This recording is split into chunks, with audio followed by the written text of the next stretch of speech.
Selam dostlar. Bu gruplarda ciddi, derin fikri mübahisələr yerinə təxribatçı polemikləri aparmanın həqiqətən təəssüfün yemək lazımdır. Eldar bəy Qaradağlının sözlərində o qədər söz var ki, mən onların hamısına istəsəydim toxunum çox uzun olardı. Yalnız bir neçə nümunə seçdim və bu aşağıda onları yayırım. Yəni Eldar bəyin öz səsini qoymuşam, onun arxasında da ona biraz izahat gətirmişəm. Bir neçə moretdə.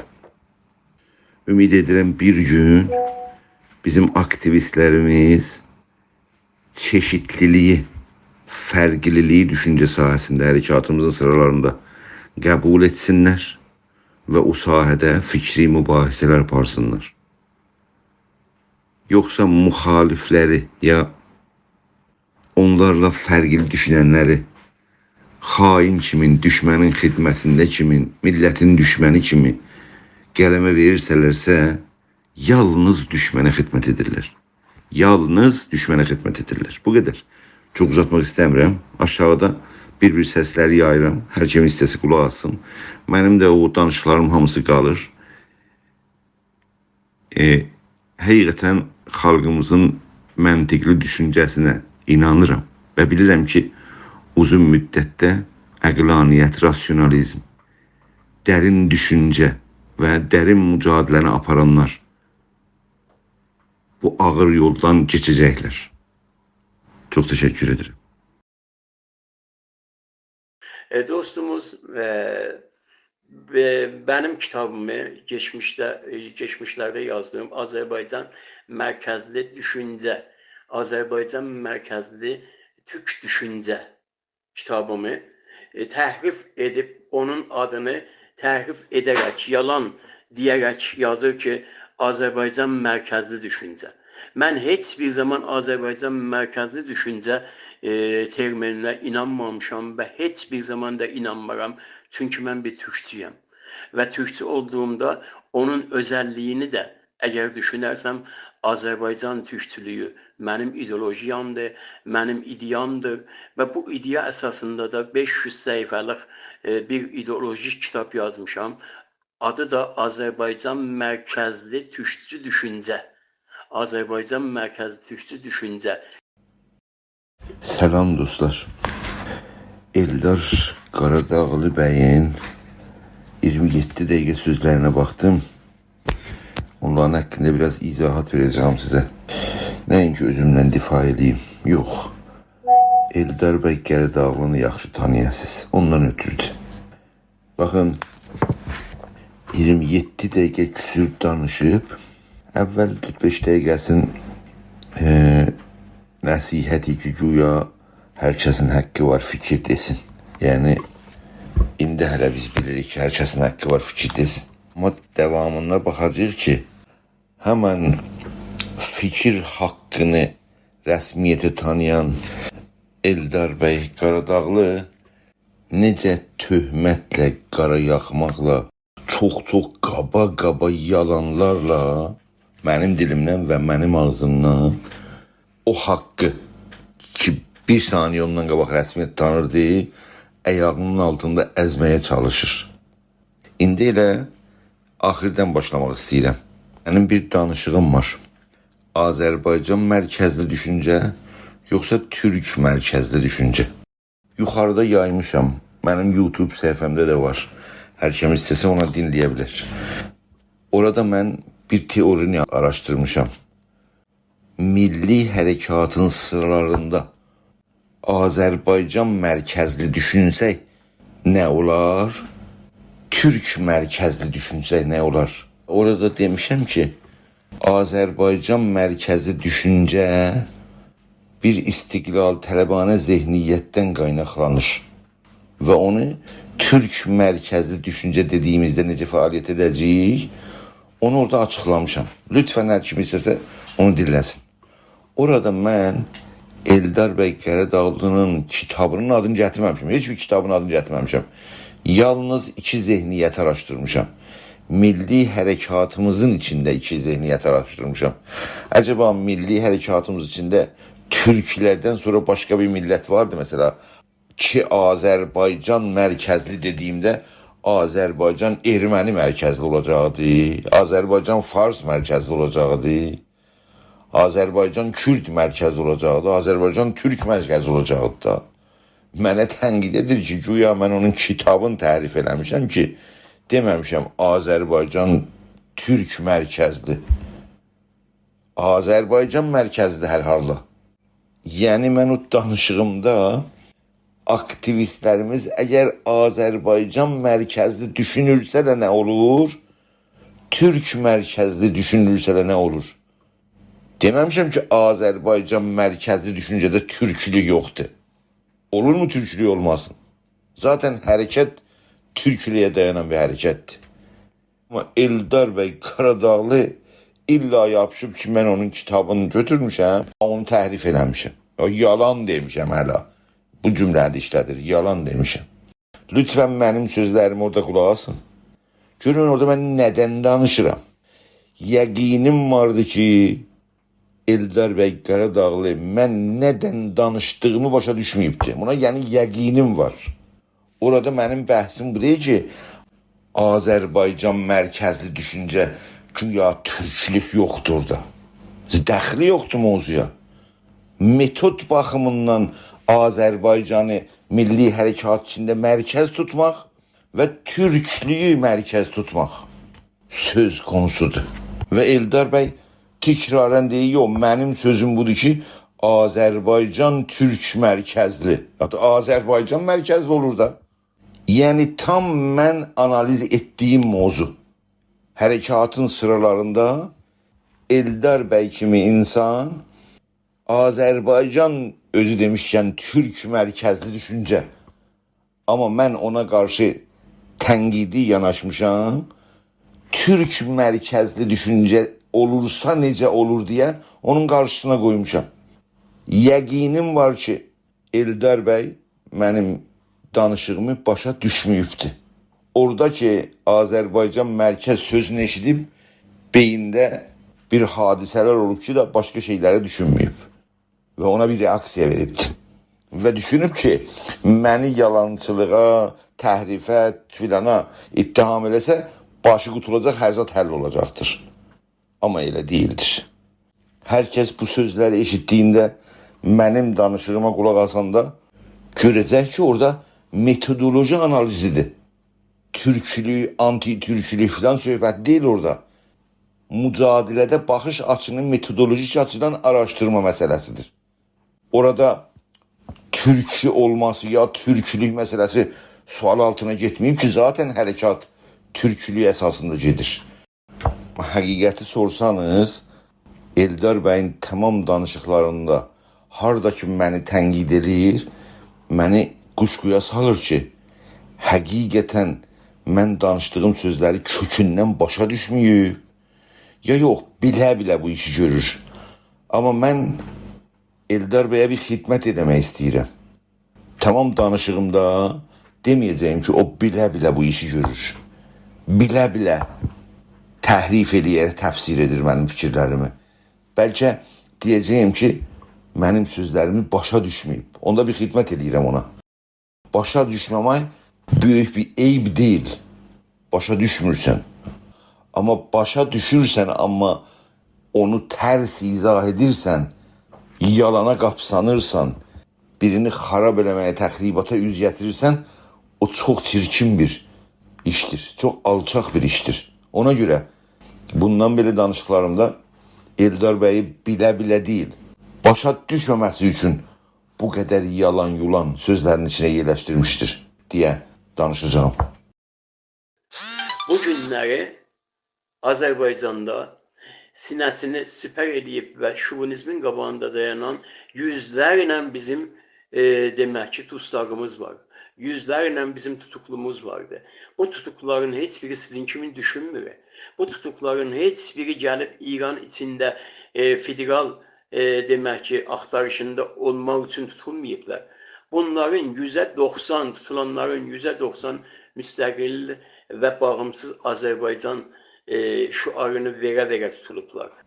Yine de Eldar Bəy Qaradağlı deyir ki, yüzlerce Türk aktivisti İran'da zindandadırlar. Deyir, onların heç biri federalizm üçün tutulmayıblar. Deyir ki, onların hamısı bağımsız istiqlaliyyət üçün oradadırlar. Acaba siz bu Eldar Bəy'in sözlerine inanırsınız mı?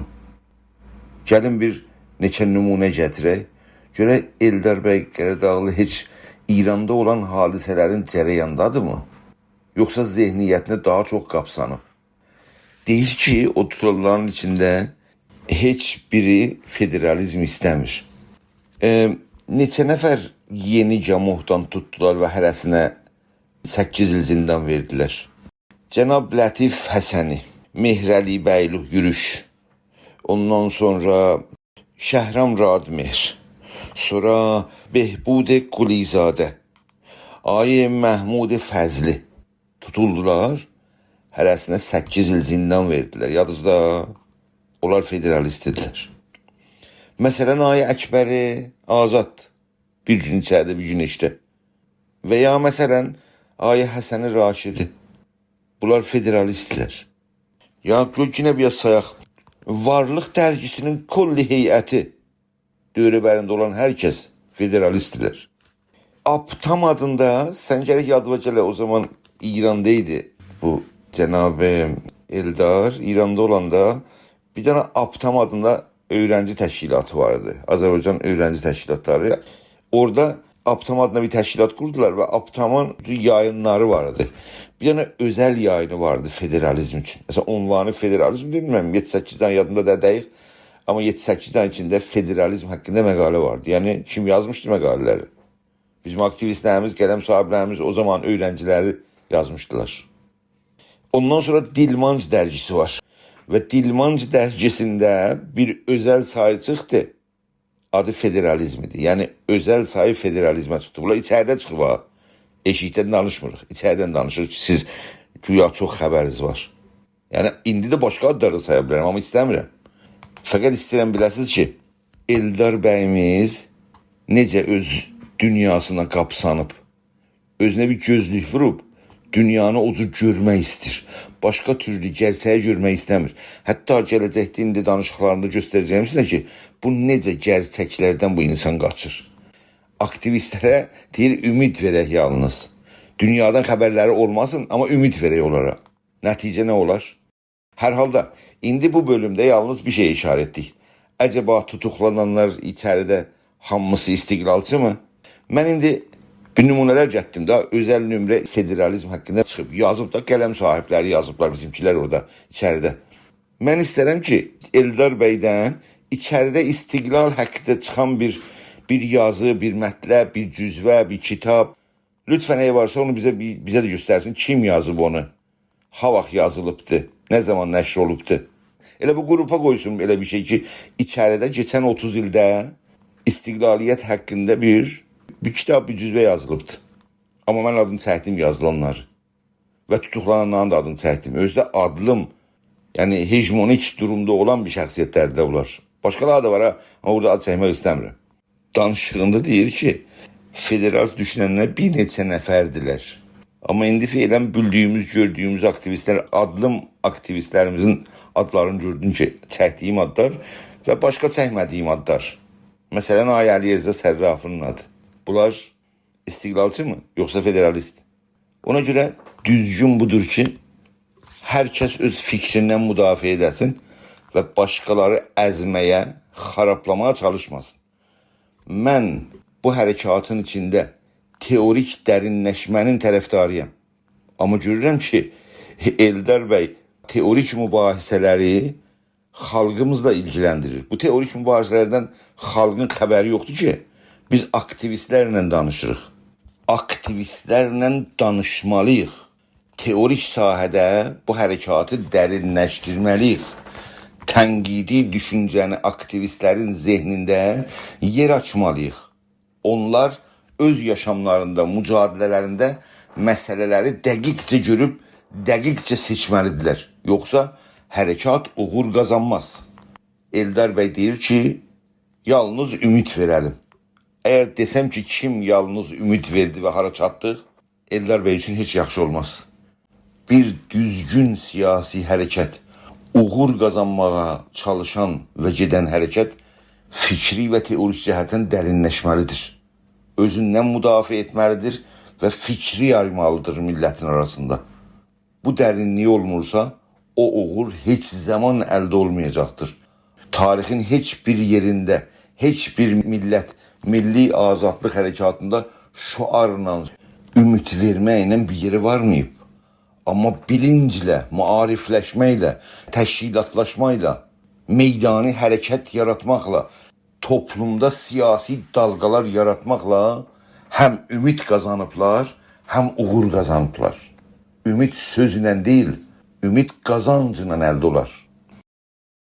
1925-ci ildə bu fas şovinizmi deyil, bəlkə İngiltərə və Rusiyanın əl birliyi ilə bizim milli dövlətçiliyimiz aradan gedibdir. Yaydığım səsdə görürsünüz. Deyir ki, 1925-də, yəni Rza Şah iqtidara gəldiyində bizim milli dövlətçiliyimiz deyir aradan gedib.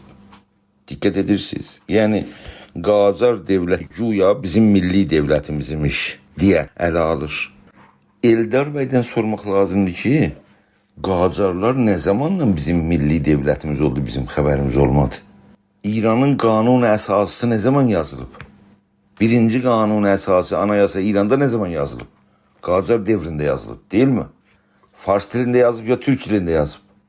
Məşrutə devrimindən sonra qurulan məclisdə ora yığışan nümayəndələr hangi dildə danışmaq məcburiyyətində idilər? Baxın, deyirəm məcburiyyətində idilər. Demirəm necə istəsəydi danışardı, yox. Yalnız onlar ki 6 kilas fars savadları var idi, məclisə dəvət olmuşdular. Yəni İranda o zaman Türk dilində savad olanları məclisə çağırmırdılar. Və onlar fars dilində gəldilər, məclisdə oturdular, İranın anayasasını farsça yazdılar. Eldar bəy deyir ki, bu bizim milli dövlətimizmiş. Bizim milli dövlətimizin anayasası farsça yazılmış. Bizim milli dövlətin məclisində farsça yazarmışlar. Bizim milli dövlətimiz Müzəffərəddin Şahmış, o dövləti fərmanları verəndə farsça verərmiş. Və güya bizim milli dövlətimizmiş Eldar bəyin dediyinə görə. Bu, Eldar bəyin milli dövlət anlayışı da özü öz dilindən deyir. Bizim milli dövlətimizi bizim əlimizdən alıblar. Qacar dövlətini. Güya Eldarca biri Türk kökənli olsa, onlar bizim milli dövlətimiz. Mühüm deyil ki, anayasası farsça yazır. Önəmli deyil ki, məclisində farsça danışırlar. Əhəmiyyəti yoxdur ki, onun padişahı, Türk padişahı fərmanların farsça verir. O bizim milli dövlətimizi deyir. Əgər elədiysə, Rza Şah da Türkdür da. Rza Şah da Türkdür. Palan kəndindən Rza. Fürsət olsaydı onun da tarixindən sənə deyərdim. Və yavaş-yavaş sən onun Türk olmasını öyrənərdin, deyərdin, Rza Şah da bizim milli hökumətimizmiş. Fərqi yoxdur ki, onlar da Türkdür, bu da Türkdür. Sənin millidən anlayışın bu isə, oturmuşsan mənə yalan yulanlarla əhkam kəsirsənmi? Əziz dostumuz, qardaşımız gəlir burada demirlər ki, çox məsələlərə belə işarə edirdi. Uluslar arası qanunlar bizim əleyhimizədir. Təbii ki, uluslar arası qanunları kimlər qoyublar? Uluslar arası qanunların qoyulanlar biri İrandır. O danışığımdakı ünvanı istiqlaliyyət yasalı ya yasa dişi hansısıdır? Orada mən uluslar arası hüquqdan danışmışam və milli hərəkat uluslar arası hüquq məsələsinə diqqət yetirməsinə nəzər cəlb etmişəm və bəzi hüquqlara görə istiqlaliyyət stratejisini Güney Azərbaycana olumsuz dəyərləndirmişəm. Yəni yasal vasitəsilə mümkün görmüşəm istiqlali, amma yasa dışı ya qeyri-qanuni vasitə ilə istiqlal istəməyi o hüquqa dayanaraq nəticəsiz, sonuçsuz bəllətmişəm. Yəni nə? Yəni bizim mücadiləmizlə, yəni siyasətlə uluslararası hüququn ilgisini göstərmişəm, diqqət yetirmişəm. Bizim aktivistlərimiz, siyasi fəallarımız, liderlərimiz düşünməlidirlər bu mövzuya. Sonuçsuz stratejiyə dayanmamalıdırlar. Yəni uluslararası hüquq ilə bizim milli siyasi mücadiləmizi aydınlatmışam. İndi baxın Eldar bəy nə deyir? Eldar bəy deyir ki, hə o uluslararası hüquq düzdür, bizə qarşıdır. Onu kim yazıb? İran İslam Cumhuriyyəti yazıb deyir. Yəni bu insan uluslararası hüququn bugünkü siyasətdə nə qədər etkili və mühümdür, onu gözdən atır. Deyir ki, elə el olsa onda bəs biz haqqımızdan geçək də. Bu Eldar bəyin sözü, yəni siyasət bilməməzlikdir. Siyasət yalnız bir aktivistin arzusu və ürəyində olan istəkləri, tələbləri yerinə yetirmir ki, siyasətdə sən düşünməlisən hədəflərinə çatmaq üçün uyğun, münasib, əlverişli və gerçək bir yollar tapıb və millətini həqiqətən milli və azadlığını əldə etmək üçün aydınlaşdırmalısan, rəhbərlik etməlisən, xalqını ora götürməlisən. Danışığımın bir yerində demişəm ki, istiqlaliyyət istərsənsə gərək dövlətlər o istiqlaliyyəti, rəsmiyyəti tanısınlar. Rəsmiyyəti tanımasalar bir dövlət olmaz və fərqli misallar gətirmişəm. Eldar bəy deyil, nə olsun, yəni haqqımızdan keçək. Bu sözlər bir aktivistin siyasətdən dəqiq bilinci olmamasını göstərir. Siyasət nədir deyə bilmir deyə göstərir. Siyasətdə əlverişlilik şərtidir. Bir siyasətin, bir stratejinin əldə olma şərti önəmli bir şərtidir. Eldar müəllim deyir ki, mühüm deyil ki, uluslararası hüquq qəbul etmir. Mühüm deyil ki, başqa dövlətlər bizim Güney Azərbaycanımızın istiqlaliyyətini, rəsmiyyəti tanıyacaqlar, tanımayacaqlar. Biz yerə istiqlala tərəf yürüyək. Sonuç, sonuçsuzluq, nəticəsizlik. Dünyanın heç yerində, tarixi siyasının heç yerində duygusal insanlar liderlik mövqeyində oturmazlar. Oturmamalıdırlar. Otursalarsa sonuç faciə olar. Ziyanı millət görər. Siyasi hərəkatın düzgün yürüməsinə siyasi bilim və siyasi təcrübə gərəkir. Yazıq o millətə ki, Eldar bəy ona liderlik etmək istir. Siyasi partiya qurmuşdur və siyasi partiya vasitəsilə güya bizim millətimizi milli azadlığa götürəcəkdir. Burada həqiqətən yalnız Eldar bəy deyil, Azərbaycanda gedən hərəkat təcrübəsiz bir hərəkətdir. Keçən 100 ildə siyasi ənənəsi olmayan bir hərəkətdir. Bu qədər radikalizm bu hərəkatın içində təcrübəsizliyə böyük bir göstəridir özü. Və Eldar bəy də onun aydın bir nümunəsi.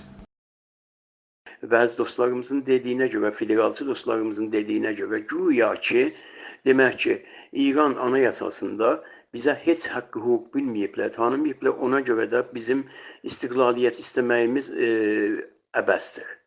Demək ki, İran anayasasında əgər bizə istiqlaliyyət və bağımsızlıq, bir növ istiqlaliyyət və bağımsızlıq hükmü sürülsəydi, bir bənd qoyulsaydı, onda biz istiqlalçı ola bilərdik. Amma çünki qoyulmayıb düşmənlərimizin tərəfindən, biz istiqlalçı və qurtuluşçu ola bilmirik.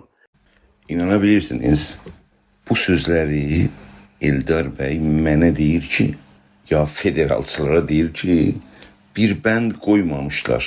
Yəni, İran İslam Cumhuriyyəti qanunu əsasında, anayasasında istiqlaliyyət üçün bir bənd yerləşdirməyib və əgər belə bir bənd İran dövlətinin anayasasına yerləşdirilsəydi, güya ki bizim millətimiz istiqlaliyyətə çatacaqdı. Özü deyir ki, düşmənimiz belə bir bəndi anayasasını artırardı. Yəni, bugünkü İran İslam Cumhuriyyətinin anayasasına güya mən və ya federalistlər istəyirlər ki, bir bənd artırsınlar və o vasitə ilə bizim millətimiz istiqlala çatsın. Ömrünüzdə belə bir böyük yalan eşitmişdinizmi? Bildiyiniz kimi bir mövzunu ələ almışdım istiqlaliyyət haqqında və bu ünvanla istiqlaliyyət yasal yoxsa yasa dişi hansısı? Yəni istiqlaliyyəti yasa yolu ilə, qanuni yolla əldə edək ya yox, qeyri-qanuni yolla əldə edək, hangisi? Mən onu İran rejimi aşdığında, bu rejim yıxıldığında, köçdüyündə və ondan sonra İranın siyasi təhəvvülatında bizim meydanda olmamız, gələcək İran məclisində çoxunluğu təşkil etməmiz. Yalnız türklər deyil, türklər başqa qeyri-fars xalqlarla. Bir kəsim balaca da olsa demokratlar mərkəzdə. Gələcək məclisin %50-51-in əldə etməklə orada de facto bölgələrin ayrılma haqqının qanuna keçirilməsindən danışmışam. Dəqiqən o iş ərəqdə olubdur. O qanun ki Kanadada var. O qanun ki İngilistanda var. Yəni mücadiləmizi davamında yasal zəminə yerləşdirə bilirsək, istiqlaliyyət o yoldan da mümkündür demişəm. Yasa dişi istiqlal, ya qeyri-qanuni yol istiqlalda danışmışam ki, bu rejim yıxılanda, yəni tamamən bəhs bu rejimin köçəndən sonrasının bəhsidir. Yasa dişi o zaman qəbul olar ki, başqa dövlətlər istiqlaliyyəti rəsmiyyəti tanıyarlar. Əlbəttə, orada biraz işarə etmişəm ki, yasa dişi istiqlaliyyət aramaq, çətinliklər, ağırlıqlar, problemlərlə qarşı-qarşıya, savaşla qarşı-qarşıya durmaq deməkdir. Eyni halda yalnız savaş deyil, dünyada ölkələr sənin istiqlaliyyəti rəsmiyyətə tanımaq lazımdır. İşarə etmişəm ki, bu zorunluluqlar, bu çətinliklər var. Amma bu hadisələr hamısı rejim köçəndən sonranın söz konusudur. Ki, lütfən, hər kəs dinləməyib, gedib onu dinləsin. Amma Eldar Qaradağlı bu yasal və ya yasa dişi mövzusunu İran İslam Cumhuriyyətinin qanununa gətirib izah edir ki, güya mən demişəm ki, İran İslam Cumhuriyyətinin anayasası ilə biz güya istiqlal alacağıq. Diqqət edirsiniz. Yəni bu yekağıqda yalan, bu yekağıqda təhrif olurmu? Həqiqətən şəkkə düşdüm ki, Eldar bəy mənim danışığıma qulaq asanda əlkolliymişmi? Yoxsa normal insan bu qədər təhrif, bu qədər yanlış anlama, bu qədər tərs anlama ola bilirmi? Çirkin işdir. İnsana yaxışmayan bir işdir. Mənim siyasi ömrüm İran İslam Cumhuriyyəti ilə mücadilədə keçib. İndi Eldar bəy Qaradağlı oradan çıxacaq milliyəm deyəcək, amma bir mallanın simasında danışacaq. Bir başqasını əzəcəkdir ki, özünün duvarı yüksək görsənsin. Bu əxlaqa qarşı bir hərəkətdir. Hitler təbliğatı mavininə demişdi ki, hər nə qədər başarısız böyük yalanlar deyin. Çünki böyük yalanlar insanları quşquya salar, şəkkə salar. Nə qədər başarısız böyük yalanlar deyin.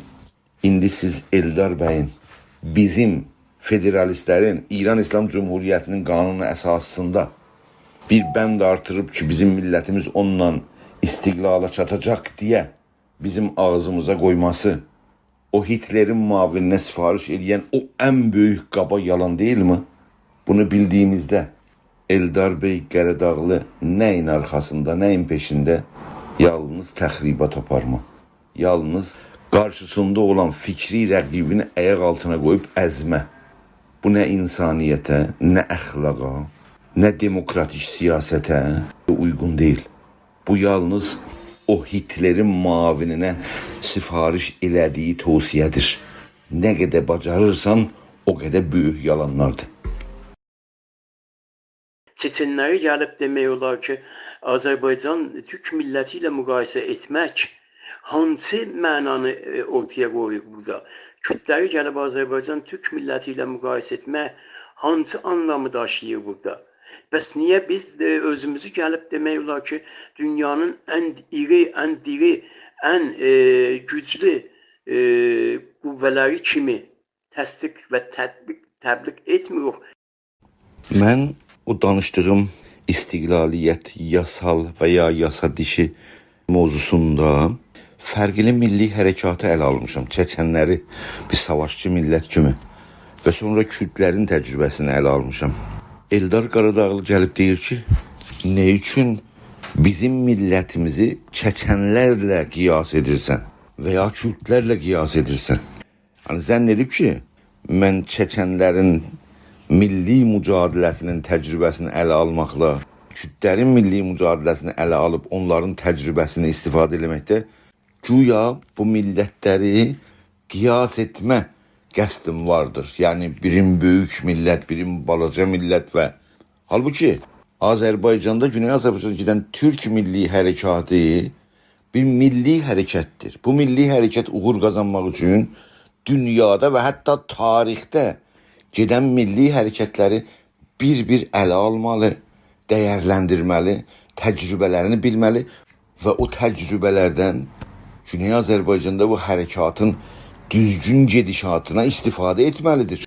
Amma Eldar Qaradağlı bəyin fikri budur ki, biz millətimizi başqa kiçik millətlərlə qiyas etməməliyik.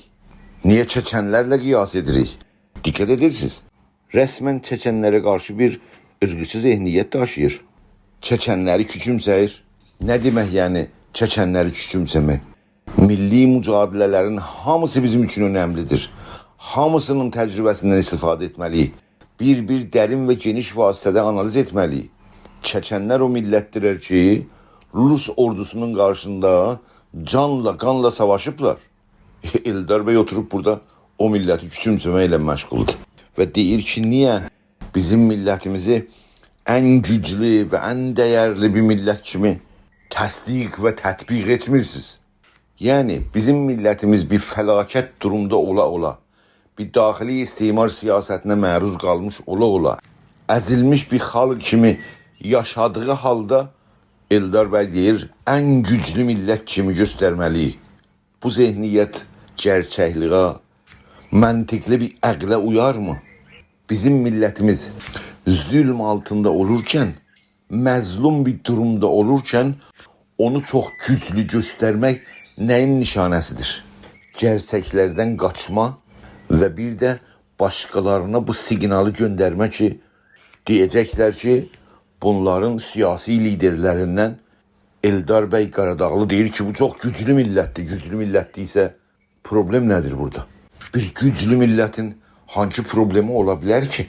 Eldar bəy düşünür ki, əgərsə biz bu milləti dildə güclü göstərirsək, bu millət güclü olacaqdır.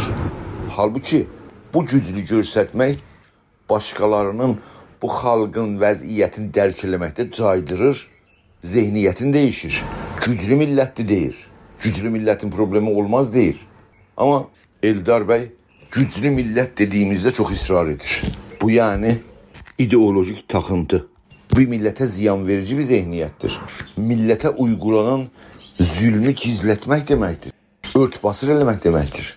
Amma Eldar bəy Qaradağlı güclülüyə təzahür etməni milli mücadilə sanır və hər kəsi millətimizi çox güclü göstərməyə dəvət edir.